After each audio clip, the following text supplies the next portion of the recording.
You see, I think at this point, it will be fair enough to suggest that the Nigerian government, being led by President Bola Ahmed Tinubu, look into establishing a branch of Aso Rock in UK and France.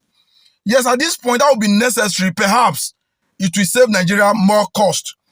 Because the way our president moves every 3-4 days now, this burden is on the taxpayer, isn't it? The suffering taxpayers. He come today, tomorrow is gone. Next tomorrow is leaving again. If he prefer to stay in Europe like every other Nigerian citizen who has escaped through the Sahara Desert, let him do so. If that's going to save Nigeria more cost. You get the point now. This news is coming again now, like very often, like we've often seen. He says, Tinubu begins a 10 days vacation, departs Abuja for Europe.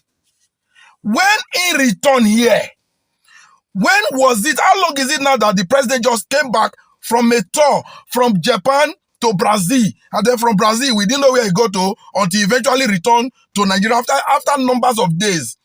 Then today now he's getting a vacation to Europe tour again. I don't get it. Because when I saw this report, as it came from the essay to the president, Bayo Onanuga, he said President Tinubu depart Abuja to begin 2025 annual leave. He said President Bola Ahmed Tinubu depart Abuja September 4th to commence a working vacation in Europe. A working vacation for 10 days in Europe as part of his 2025 annual leave. He said the vacation will last 10 working days. He said President Tinubu will spend the period between France and UK and then return to the country. I don't get it. If it has to cost Nigeria so much, running our aircraft and our aviation fare, carrying the president from Nigeria to UK, from Nigeria to France every now and then, let Nigeria establish a branch of Aso Rock in Europe.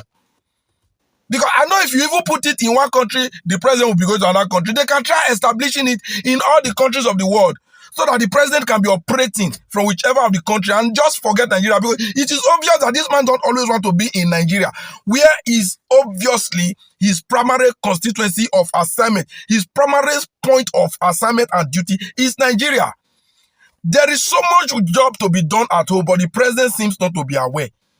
Because every now and then he stands before the public to score himself very high, to hype himself, to brag of things that are not there. Now he has traveled again and he will travel again. 10 working days. Oh God.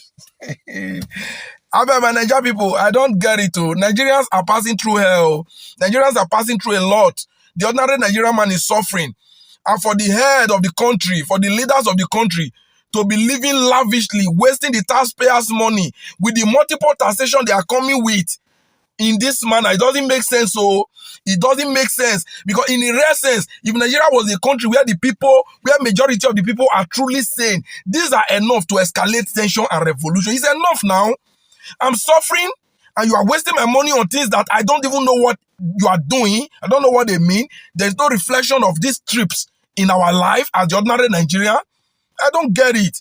But yet, we lack the unity to come together to say this is no longer acceptable. Hence, it should continue. But let the federal government of Nigeria look into this.